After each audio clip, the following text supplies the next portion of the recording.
Good afternoon, everyone. Thank you for listening to another Bible study here at Marion Street Church of Christ. Let's go ahead and open to Nehemiah Chapter 3, and we will start there. We're going to go over the next two chapters of Nehemiah, chapters 3 and 4 today. We'll catch everyone up with where we were last week here in just a moment, but while you're tuning in and while you're turning into the book of Nehemiah, let's go ahead and like and share this post.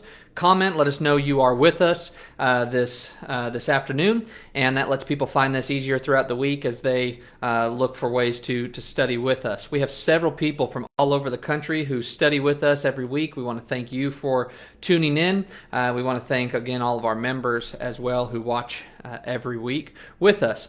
Let's go ahead in our Bibles, and we're in Nehemiah chapter 3. We started in chapters 1 and 2 last week. We made the transition from Ezra to Nehemiah. If you remember, Nehemiah is really part 2 of Ezra, so these books really just go together. In fact, at the very early stages of these books being written, it was just really Ezra part 1 and Ezra part 2, or 1st and 2nd Ezra. Later, it took on the name of Nehemiah, because Nehemiah really carries on the story of Nehemiah. Nehemiah brought the third and final group out of captivity and back into the promised land. And you already had the temple completed in the book of Ezra, but now the city itself is laying in ruins. And that's what Nehemiah 1 and 2 is really about. Nehemiah got word from some brothers who came back to captivity that the city was laying in ruins, the wall was laying in ruins, and we looked at how vulnerable that would have made the children of Israel. And we looked at how they would have had constant unrest, knowing that the enemies could come in at any time, take whatever valuables they had, take whatever women and children they had, kill the men, or take them back into captivity. Whatever the situation was, a lot of unrest when the walls weren't completed. And so Nehemiah chapter 1 was Nehemiah getting this group back together, getting permission from the king to return back to Jerusalem to rebuild the walls. Chapter 2, you have Nehemiah's really famous midnight ride, is what we call it, where he wakes up in the middle of the night and he takes this ride around the city to see the damage and the extensive damage that was done to the walls, and he formulates a plan. From that, he rallies the troops, so to speak, and really maybe quite literally, as we'll see in chapter 3. He rallies the troops to start getting to work and encourages them. You get this great saying, let us rise and build, it says in verse 18, and they put their hands to the good work. And so that's kind of where we left off. Really, I guess right after that, you have Sanballat, who will come back up in today's chapters as well. Sanballat, who is a Samaritan, he does not like that the work is being accomplished. They like Jerusalem being laid in ruins. Again, they don't like the Jews, and so now that the Jews are kind of rallying to rebuild, he wants to put a stop to it, which we'll see him try to do in just a few moments. So, chapters 3 and 4 today. We're right on track to go about 2 chapters a week until the last week of March. We'll do 1 chapter and kind of conclude everything, so we're right on track. And so chapters 3 and 4 today, now that the troops have been rallied, you have the building of the wall actually beginning. And so chapter 3, there's not a lot we're going to read in chapter 3, if any verse. I do feel like you can probably read that on your own time. But chapter 3 is a very tedious read, and that's because it's a lot of names. And it seems very repetitive. So chapter 3, what it's doing is it's outlining the builders of the wall. And if you can imagine just Jerusalem laying in ruins very quickly, and the wall has crumbled down all the way around the city, what they did was they strategically placed families and people around every part of the wall, and each person took their section of the wall that they were going to rebuild.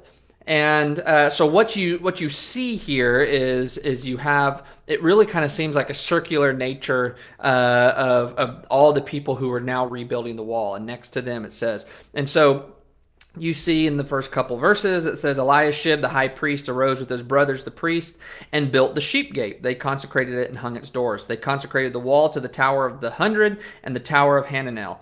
And next to him, the men of Jericho built. And next to them, Zakur, the son of Imri, built. And then it just goes on like that really for the rest of the chapter. And each family and each head of the family, and maybe his sons, it says in some parts, they they gather themselves together in a certain section, and it just seems that next to them this person built, next to them this person built, next to them this person built, and it goes over and over and over again until you get to the end of the chapter, which is just it goes in between, comes all the way back around to the sheep gate in verse 32, which is where we started in verse 1. So he had it all recorded of who was building each section of the wall. Now, something else to keep in mind as they're building this wall, everyone had different jobs. Some were building certain parts of the wall. Some were building the gates again. Some, it even goes and says that they were the goldsmiths. So, in verse 8, next to Azazel, the son of Hariah, are the goldsmiths. They made repairs. And so you have, again, I'm pointing out different verses here. We're kind of jumping around, I understand. But even in verse 31, you have more goldsmiths mentioned. So you have different families, different men who had different roles. Some had different jobs. Some were hanging doors, as it says in verse 14. Some just made repairs, like it says in verse 12. And so you have all these different jobs going on, and they were all placed strategically around the city to do the job that they were given. Now, we're going to see in later chapters, we're not going to see it today, but we're going to see in later chapters, at the time of completion, this didn't take very long to build. We're talking days, right? We're not talking years. We're talking days, less than a couple months. And so to me, that's a great lesson to learn here from chapter 3, whereas it gets redundant, and okay, this family was next to this family, and this family was next to this family. That's redundant and sometimes easily glossed over. But to me, the lesson that we can learn here is we're not rebuilding a wall around our city, but you and I are charged to be builders of the kingdom of God. In 1 Peter chapter 2, we are the living stones. We're being built up upon each other, and our job is to build the kingdom of God. Each person has a different responsibility in building this kingdom. Some of us are preachers and teachers. We can take this book, we can take the gospel, and we can take it to people, and we can teach them. But not everyone can do that. Some people are song leaders. Some people can offer great prayers. And that's really only in public worship service. But then you go deeper than that. Some people are encouragers. Some people can make, just fantastic phone calls and write great cards. Some people can host Bible studies where they can't teach the Bible study, but they can host the Bible study. Some people can cook food and take it to people who need it. Some people have lots of money to share, and you can donate it and give it to somebody who's in need and show them what a good Samaritan looks like. There's so many jobs, there's so many responsibilities in building the kingdom. I think of someone like Barnabas, who was the son of encouragement. He had some money and he gave it to the New Testament church we read about in the book of Acts, but he became known as the son of encouragement. That was probably one of his main jobs and main responsibilities, just someone who was so encouraging. And so what I encourage you to do, and as you read through chapter 3, they all had their own parts to play in the building of the wall. Not one was more important than the other. Yeah, there may have been some points of the wall, some portions of the wall that would have been more important than other portions. Certain gates that were going to be, more widely used than other gates, or whatever the situation is. But everyone had their part to play. And as we'll see in chapter 4, why it's so important that everybody was playing their part. But everyone did their part in the building of this wall. And everyone did their part to the best of their ability. Some were goldsmiths. Some were making repairs. Some were hanging doors. Some were laying beams, as it says in verse 3. Some were supporting the work in other ways. And so as you just start reading through this chapter, what I encourage you to do is look at the kingdom that you're building today. Where have you been placed in God's kingdom? Some are preachers. Some are elders. Some are deacons. But some are just regular, everyday members of the church. And that doesn't mean you don't have a spot. That means your spot is probably even more important, because the day-to-day activities are gonna depend on you to be carried forward to build the kingdom of God. You might be an encourager. You might be a phone caller, a card writer. You might be a great chef or baker, like we just talked about a few moments ago, and those are just few. You might just be a great children's Bible class teacher. You know what? Maybe your part is just teaching your children at home while you're sitting at the kitchen table. I mean, there's so many things that we can do to help build the Lord's kingdom, but you have to find your part, and you have to do it to the best of your ability. You've been placed in this kingdom for a reason, and it's not to sit back and watch the work be done. It's to stand up and get to work so that the kingdom can be built. And chapter 3 is a great reminder of that, even though I know it's a tedious read. Well, in chapter 4, you get the work starting to be ridiculed. And you get this man again. We mentioned him again for the first time in chapter 1 or chapter 2. But chapter 4 now you have Sanballat come back up. Now Sanballat did not like this work being done. He was a Samaritan, did not like this work being done. It says he became furious and very angry, and he mocked the Jews. And he went and he talked to some of the wealthy men of Samaria, it says, his brothers. And they're making fun of the Jews in chapter 4 for doing this work. And I'm going to read to you some of the things he says in verse 2 of chapter 4. What are these feeble Jews doing? Are they going to restore it for themselves? Can they offer sacrifices? Can they finish in a day? Can they revive the stones from this dusty rubble, even the burned ones? He's saying they can't do this work. They're not equipped to do this work. They're not wall builders. He's really just putting them down. And so what he does is he gathers these people together to now they're going to go cause trouble. I wanted to read this one. I'm sorry, in verse 3, because I think it's funny. This is said by Tobiah the Ammonite. He says, even what they are building, if a fox should jump on it, he would break their stone wall down. And so he's saying, they might be building a wall, but it's not going to be a strong one. If a fox were to just jump on it, the whole thing would come tumbling down. And so they're landblasting the Jews for what it is they're doing. And so they're starting to cause trouble. And so they were going to go get other people, and they were going to demoralize the people, and they were going to probably start attacking and start sabotaging the building of this wall. But it says in verse 6, so we built the wall, and the whole wall was joined together to half its height, for the people had a mind to work. And now it came about when Sanballat, Tobiah, the Arabs, the Ammonites, the Ashdodites, heard that the repairs of the wall of Jerusalem went on, and that the breaches began to be closed, they were very angry, and all of them conspired together to come and fight against Jerusalem and cause a disturbance in it. So the building of the wall continued, even though it was being ridiculed, and even though trouble was starting to stir up, the Jews went on. And I like what it says, the people had a mind to work. They were just going to keep working. And that's, I think, another good lesson for us. Sometimes we get easily distracted by what goes on around us. We get distracted in politics. We get distracted with COVID. We get distracted with what's going on in the schools or what's going on in our local government or whatever the situation is. We get so distracted by all the different things around us. But the Jews had a mind to work. And that's something to keep in mind when distraction starts to set in, when ridicule starts to set in, when everything starts to happen around us, and when we have every reason to give up and working in the Lord's kingdom. We need to remember these Jews. They had a mind to work. And because they had a mind to work, they were able to overcome all the ridicule, overcome all the negativity, and they got to a point, it says, where the wall was built up to half its height and everything was completed. Or I guess it was all leveled out to half of its height.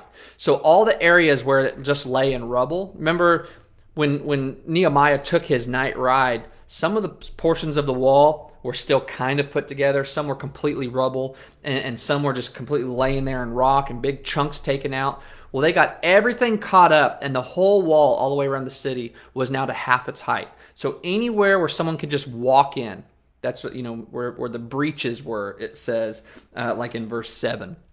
Anywhere where someone could just walk in because of the broken part of the wall, it was now fixed. There was now at least half the wall done. So they had somewhat of a resemblance of a wall and somewhat of a protection around them now. They weren't done, but they were making progress. And that made the people even more angry. And now it says we need to go attack before they can finish this thing, and we gotta do something about this. So they were conspiring together to come and fight Jerusalem and to cause a disturbance in it. But the people were able only to get that far because they had a mind to work. So don't let the distractions and the people and all the problems of today's world back us down and slow us down. Have a mind to work. Stay active in the kingdom. We will always have every excuse not to work in God's kingdom, but we need to stay active and have that mind to work.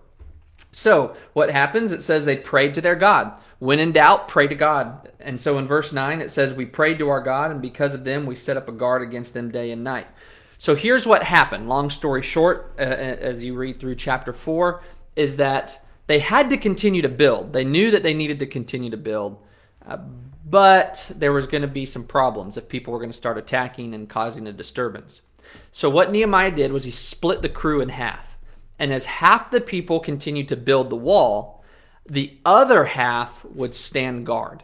And they were watching and making sure that nobody would come. And so, now a couple things went along with that. Not only was it now split half and half the people building, half the people standing guard, it says, with their swords, spears, and bows. They even, it says, like in verse 14, when I saw their fear, I rose and spoke to the nobles, the officials, and the rest of the people. Do not be afraid of them. Remember the Lord who is great and awesome, and fight for your brothers, your sons, your daughters, your wives, and your houses. He says, you're going to have to fight.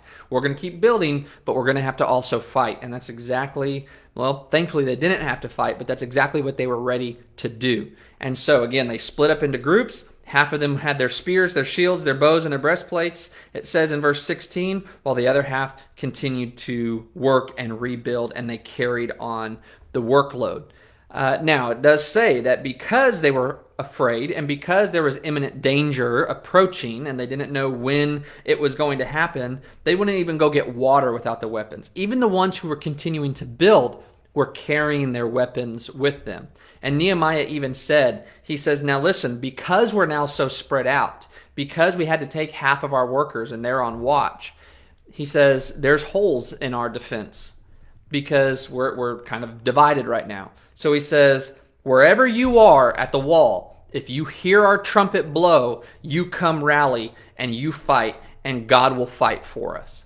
And so, man, what a call to arms. He says, we're going to keep working, but if you hear this trumpet, that means we're being attacked, and you better get there, and you better get there fast. And don't worry, God's going to be fighting with us. Kind of takes you back to the olden days of the children of Israel with Joshua and kind of that call to arms that Joshua had for the children of Israel, that they're about to enter the promised land. Well, now they're in the promised land, and they're now defending God's city, right? The temple's there. And we all know what happened last time this city was breached. The temple was destroyed. The walls were destroyed. Well, he says, we're going to fight. And so you be ready to fight. And so they had all their spears with them, and they had everything ready to go. So it says in verse 21, we carried on the work with half of them holding spears from dawn until the stars appeared. At that time I also said to the people, let each man with his servant spend the night within Jerusalem, so that they may be a guard for us by night and laborer during the day. So neither I, my brothers, my servants, nor the men of the guard who followed me, none of us removed our clothes. Each took his weapon, even to the water. So they didn't even, I think that's you could say a way, they didn't remove their clothes. They didn't even bathe. We went down to the water. We either drank the water, we rested, we bathed, everything. We had our weapons with us. We were ready just in case. And we were always on guard, but the work never stopped. And again, if we take that into some New Testament Christianity, I believe there's some valuable lessons in there as well. The devil is always around us. The devil's never going to stop coming for us. The devil's going to always look for a way to breach our defenses, and he's looking for the chinks in the armor to get in and to pull us away from God. And so I think this is a good illustration about how we need to go through daily life. We don't go through life looking at life with rose-colored glasses. We just can't do that. But we also can't go through life always expecting the devil to attack and never work in the kingdom of God. There needs to be a healthy balance of both. And we go through life as Jesus says, as innocent as doves and as prude or as aware as serpents or vipers. That we need to have both the gentleness of a dove and we need to have the prudence of a viper. We need to be willing to build and work and be loving and gracious and merciful in the kingdom of God. But we also need to have our swords ready to fight when someone comes at us or the devil comes at us. And that's not, don't take this the wrong way, because I know in today's political climate, I am not insinuating that we go fight whoever is out there, right? Don't literally go grab your sword and start fighting. In other words, it's I think what Peter tried to tell us in the New Testament, be ready to give a defense for the hope that is within you. that when the devil comes and the devil comes to fight and when the devil comes to attack, we better be ready to fight the devil back. Not literally, but we need to be ready to fight back with Jesus. We need to be ready to give an answer for the hope that is within us, to give a defense. We need to be ready to fight against temptation. We need to be aware of the imminent danger around us, but still carry on the work of the kingdom of God. And there has to be a healthy balance. And I believe that sometimes comes with spiritual maturity, but it also comes with just awareness of who we are as children of God and what the devil is capable of. I mean, Peter also tells us in 1 Peter chapter 5 that the devil is prowling around like a roaring lion, seeking whom he may devour.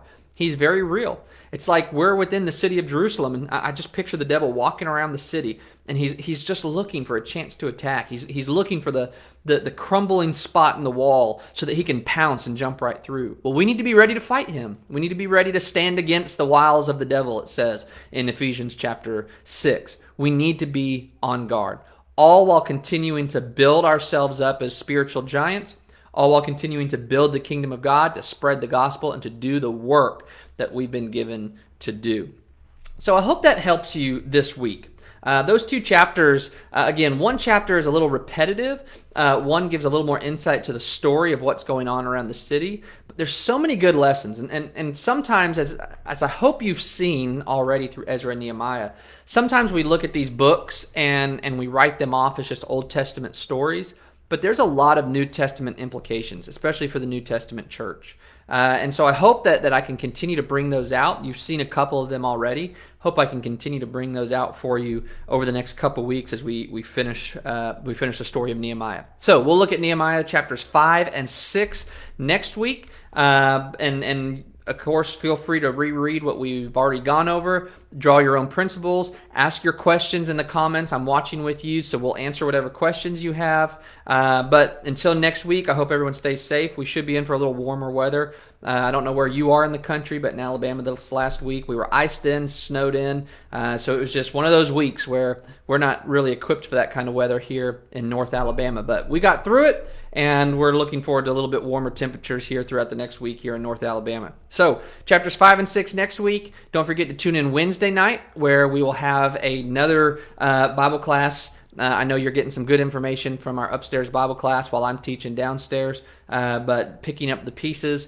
and good Bible study there. So you can tune in Wednesday night at 6:30 for that, or next Sunday morning for our worship service at 10:15, or again right here next week at the same time, 3 o'clock, for another Bible study. Hope you all continue to have a good week, and we will see you all soon.